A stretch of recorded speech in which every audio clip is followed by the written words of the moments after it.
네, 우리가 살아가면서 꼭 알아야 하는 지식들이 참 많죠. 그 중에 하나가 바로 부동산 상식이 아닌가 싶어요.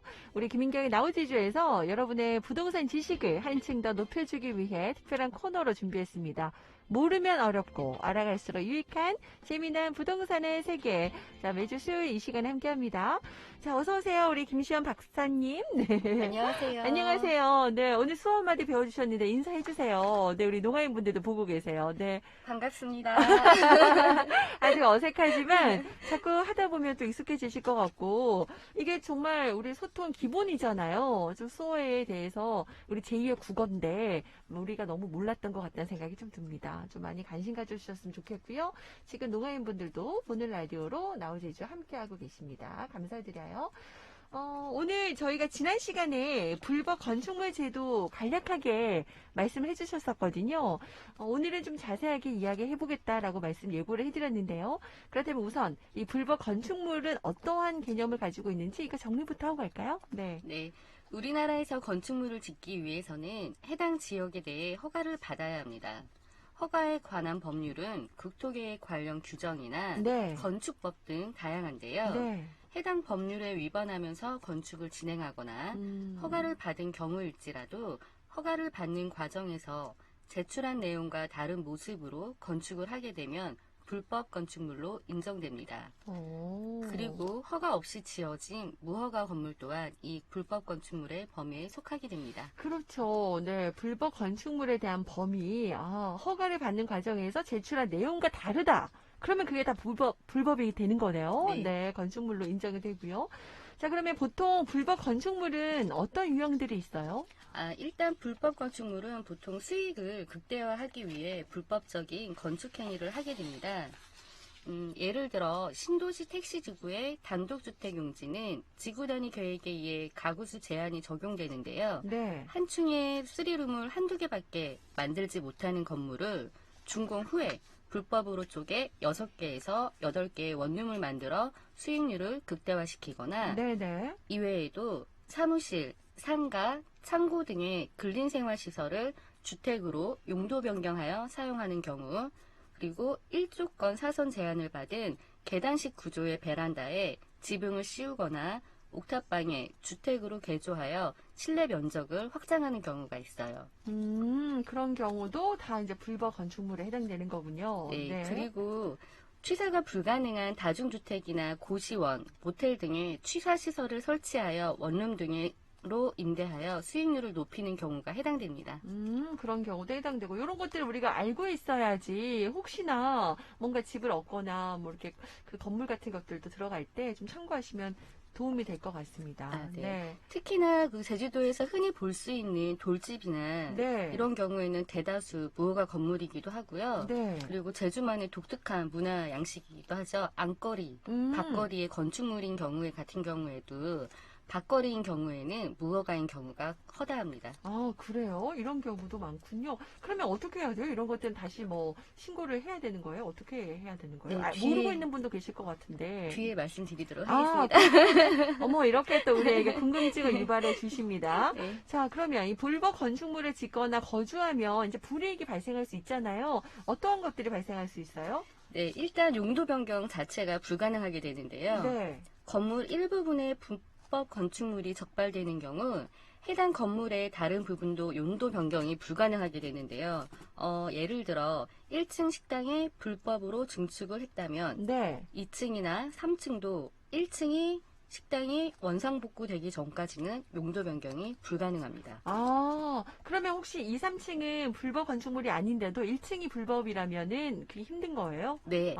그런 부분도 좀 아셔야 될 것 같고. 두 번째로는요? 네, 두 번째로는 대출 문제가 있는데요. 네네. 부동산을 매입할 때는 거의 대부분 대출을 끼고 매입 계획을 세우게 됩니다. 네네. 그런데 대출이 제한된다면 부담이 크겠죠. 크죠. 네. 네. 가령 전세를 끼고 주택을 매입하거나 기존 월세 세입자들을 전세로 돌려 초기 투자금을 최소화하려고 매입 계획을 세운 경우 당 건축물이 불법 건축물이라고 은행에서 전세자금 대출이 제한된다면 네네. 가만 임차인의 폭이 줄어들고 향후 공실 문제도 생길 수 있기 때문에 네네. 매입할 부동산이 불법 건축물이라면 매입 시 신중히 판단하고 결정해야 합니다. 그러네요. 그런 부분까지도 신경 쓰셔야 될 것 같고, 네, 이제 방송 들으셨으니까, 네, 제대로 아시면 좋겠어요. 그렇다면 이제 주거 말고요. 상가는 어때요? 네, 상가 임대 문제에서도 이제 다른 문제가 생기는데요.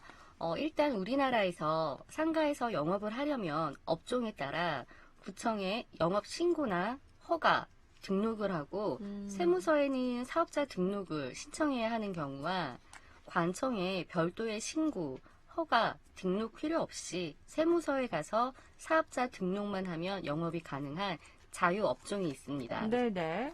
만약 상가가 무허가 건축물 또는 건축물 대장상 위반 건축물로 등재되어 있다면 위에서 본 영업신고, 허가, 등록을 해야 하는 업종은 제외하고 자유업종만 영업을 할 수 있기 때문에 상가 임대 시 많은 제약이 따르게 되어 있습니다. 상가 임대할 때도 제약이 따르는데, 그럼 아까 자유업종은 어떤 거예요? 구체적으로? 자유업종으로 하면은 슈퍼마켓, 네. 편의점, 핸드폰 판매점, 의료점, 철물점, 화장품 매장, 문구점 등이 있습니다. 그러면 이 자유업종은 그래도, 임대가 되네요? 근데 네. 무리가 좀 많겠지. 임대는 가능하지만 하지만, 뭐 저렴하게 하거나 이런 문제가 있긴 하지만 네네. 예, 뭐 다른 부분에 대해서는 또 이제 여러 가지 또 제약이 어쨌든 네. 있는 부분입니다. 이 불법 네. 건축물, 무허가 건축물 같은 경우에는 네, 임대 문제도 있고요. 그리고 임대 시에 불법 건축물이 적발되지 않고 뭐 그런 경우도 있잖아요. 네네 적발되지 않아서 기존에 이제 허가 업종이 상가에 임대되어 있는 상황이라도 네. 그 이후에 뭐 단속이나 아니면 신고 등으로 위반 건축물로 등재가 되게 된다면 네네. 세입자는 다른 곳으로 옮겨야 되고 임대인은 세입자가 만약에 불법 건축물인 것을 모르고 계약을 했다면 네네. 계약이 해제되는 상황도 발생할 수 있겠습니다. 계약할 때 이걸 모르고 계약할 수도 있어요? 그럼 알아봐야겠네요. 네. 뭐 어떤 서류들이나 이런 것들도 있어요, 그러면은? 서류나 이런 건 뒤에 가서 제가 다시 또 말씀을 드릴 거고요. 네네. 네, 잠깐만 네네네. 뒤를 미룰게요. 네네. 지금 네. 이제 끝까지 여러분 들어주셔야 되기 때문에 네. 우리 김시현 박사님께서 네, 또 저희 방송을 아시는군요. 네. 자, 이렇게 이제 원상복구를 못하면 또 이행 강제금이 부과된다고도 하셨거든요. 이 사실 원상복구하는 것도 보통 일은 아니란 말이에요. 이런 부분에 대해서도 좀 알아야 될 것 같은데 이행 강제금 부과 기간은 어떻게 되나요?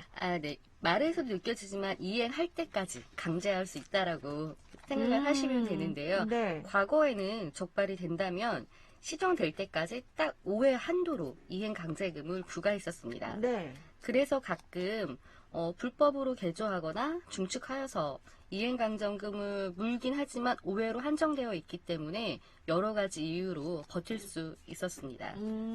네. 그러나 2019년 4월 23일 개정된 건축법에 의하면 일정 면적 이하의 주택도 해당 지방자치단체의 조례로 정하는 횟수만큼 시정명령이 이행될 때까지 이행강제금이 부과될 수 있는 것으로 변경되었습니다.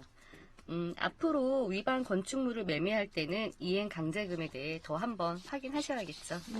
그렇군요. 어쨌든 이게 낼 때까지 계속해서 네. 부과한다는 거죠. 네. 끝까지. 네. 그러니까 이런 점도 알아야 될 것 같고.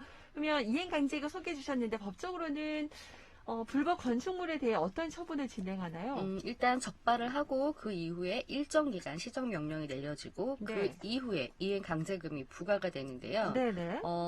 위반 건축물로 적발이 되면 일정 기간의 시정 명령을 한 뒤 아까 말씀드렸던 것처럼 이를 이행하지 않으면 네. 이행강제금이란 벌금이 부과되는데요. 네네. 아까 보셨던 것처럼 적발을 할 수 있는 경우에는 첫 번째로 항공 촬영에 의한 적발과 세입자나 주변 같은 건물주 아니면 옆에 이제 그 이웃이라고 해야 되나요? 민원에 의해서? 예, 이런 분들의 이제 민원에 의한 적발이 되는 경우가 있고요. 네네. 단후 이제 단속 공무원들이 정기적으로 현장 실사를 하는 경우를 따라서도 적발이 가능합니다. 네네네. 이렇게 이제 적발이 되면은, 네, 시정 명령을 하게 되고, 이행 강제금을 부과하게 되는 거예요? 네. 그렇군요. 이렇게 절차가 이루어집니다. 그렇다면 이제 미리 살펴보지 못하고 불법 건축물을 소유한 경우도 있잖아요. 네. 그렇다면 이때 불법 건축물 양성화 제도를 이용해야 한다고 하셨는데, 이용할 수 있는 기준이 따로 있을까요? 네. 불법 건축물에 대해서 일단 알아보자면 이제 불법 건축물 양성화 제도는 단어 그대로 건축물 앞에 있는 불법, 위법, 무허가를 떼고 건축법에 맞게 건축된 것을 확인하고 음. 정상적인 건축물, 즉 합법 건축물로 만든다는 의미가 있습니다. 네네. 네. 그러면은, 불법 건축물 양성화 제도를 이용해야 되는데 그 절차는 어떻게 돼요? 네. 일단은 이제 설계 도면을 작성하게 되고요. 네. 그리고 건축 허가를 받고 그 후에 현행 건축법에 맞게 이제 건물을 시공하게 됩니다. 이 시공이라는 건 이제 건물을 짓는다는 거고요. 네. 그 후에 사용 승인을 받고 그 후에 또 건축물 대장에 등재를 하며 그러면 이제 취득세를 납부를 하고 이제 법원에 가서 보존 등기를 하면 절차는 마무리됩니다. 불법 건축물을 살펴보지 못하고 소유했을 경우에 이런 또 절차가 있군요. 이렇게 네. 해서 네, 바꿀 수가 있습니다. 그러면 불법 건축물의 양성화 방법을 조금 더 구체적으로 좀 짚어주시죠. 네, 이러한 불법 건축물 양성화 방법은 크게 세 가지로 나뉩니다. 첫 번째는 시정 명령이 이제 들어왔을 때 그 내용 그대로 시정하여서 합법 건축물로 전환하는 것이 있겠죠. 그리고 두 번째 방법은 여태까지 불법으로 썼던 건축물을 지금이라도 추가로 승인을 받아서 합법 건축물이 될 수 있도록 하는 무허가 건축물 추인 허가 제도입니다. 네네. 이러한 추인 허가 제도를 이용하기 위해서는 건축법상의 위반 사항이 없는 경우에 하나요, 최소 이행 강제금을 1회 납부하고 추인을 하는데요. 건축법상의 위반 사항이 없다는 전제이기 때문에 주차장 대수는 확보가 되었는지, 건폐율, 용적률 등이 적합한지, 다른 건축물과의 문제는 없는지 등 건축법 사항에 대한 꼼꼼한 점검이 필수적이겠죠. 네네. 네, 그리고 마지막으로 특정 건축물 관리에 관한 특별조치법에 의한 불법 건축물 양성화 기간 중에 양성화를 할 수 있는데요. 이런 기간 내에 양성화를 한다면 법령 및 규제의 적용이 완화되므로 양성화될 가능성도 높고 비용도 절감되는 효과가 높습니다. 그렇군요. 네. 네. 이러한 불법 건축물 양성화하는 방법들을 이렇게 세 가지 정도를 말씀을 드렸는데 솔직히 개인이 직접 하기에는 절차도 까다롭고 복잡합니다. 그러네요. 예, 비용이 들더라도 전문가인 건축 설계 사무소에 의뢰하는 것이 장기적으로 보았을 때는 불법 건축물을 가장 빠르고 정확하게 해결하는 방법입니다. 그렇군요. 도움을 좀 받아야 된다라는 말씀이시고, 어쨌든 불법 건축물 양성화 제도, 그러니까 앞에 불법, 위법, 무허가 떼고요. 건축법에 맞게 건축된 것을 확인하고 다시 이제 합법 건축물 만드는 걸 말하는 겁니다, 여러분. 좀 이게 의미들이, 용어들이 좀 어려워서요. 그죠? 네. 네. 자, 그러면 제주에서도 따로 사실 불법 건축물, 이 양성화 기간, 뭐 이런 거 집중 뭐 기간 같은 거 있어요? 그런 걸 운영하나요? 네, 과거 제주도에서도 2014년 1월 7일부터 2015년 1월 16일까지 한시적으로 시행된 바 있었으나 현재는 다시 언제 시행될지는 아무도 알 수 없다고 합니다. 그래요? 네. 그리고 양성화 기간에도 모든 불법 건축물이 해당되는 것이 아니라 시행될 때마다 해당 작용 조건이 있으니 내 케이스가 이에 부합하는지 먼저 확인해 보아야 할 것입니다. 그렇군요. 그리고 이제 사실 양성화, 그러니까 합법화된 건축물을 다시 만들기 위해서는 이런 절차도 있고 비용도 소요될 텐데요. 네. 네. 불법 무허가 건축물을 양성하기 위해서는 현행 건축법에 적용을 받아 신축에 버금갈 정도의 절차 및 비용이 소요됩니다. 지금 방송을 들으시는 분 중에 만약이라도 수익률을 위해서 불법 중축이나 무허가를 생각하고 계시거나 네. 난 안 걸리겠지 라는 아니란 생각을 하시는 건축주 분들이 있다면 꼭 말씀드리고 싶어요. 네. 건축법은 계속 강화되고 있고 언젠가는 꼭 단속에 걸리십니다. 그래요. 끝까지 네. 갑니다. 네. 네. 아까 그 부가금도 그렇고, 네. 꼭 단속된다는 말씀 하고 싶다고 오늘 하셨고요. 아까 이제 그 궁금한 게 이거예요. 이제 불법 개조 여부를 잘 고지받지 못하고 일반인들 같은 경우에는 매입했을 때 잘 모를 수 있거든요. 이게 불법 건축물인지. 그럼 억울하단 말이에요. 이런 사례에서 법적으로 좀 구제 절차가 있으면 좀 알려주세요. 네, 알겠습니다. 누구나 법을 위반하면 그 법에서 규정하는 대로 처분을 받게 되고 이러한 위반 사실을 알고 구입을 했더라도 예외는 아니겠죠. 네네. 네, 즉 매수인이 위와 같이 위반 건축물이라는 것을 충분히 고지받아 인지한 상태에서 매매 대금을 정하고 매매 계약을 체결하였다면 추후 의의를 제기할 수 없음이 원칙입니다. 알고 샀다 그러면 이의 제기할 네. 수가 없다라는 얘기인데 네. 이제 문제는 모르고 구입했을 경우거든요. 네. 이렇게 불법 행위를 한 건축주가 아닌 이제 불법 건축물인 걸 모르고 구입하였거나 계약 당시에 설명 들었던 만약에 이행 강제금 한 번만 내면 된다. 뭐 이런 등 그러니까 정보가 사실과 다르거나 이행 강제금 부과 등의 구체적 의미에 대해서 자세히 듣지 못했거나 네네. 아니면 중개업자가 고지 의무를 충분히 이행하지 않아서 위와 같은 막대한 피해를 입었다면 이야기는 달라질 것입니다. 네네. 네.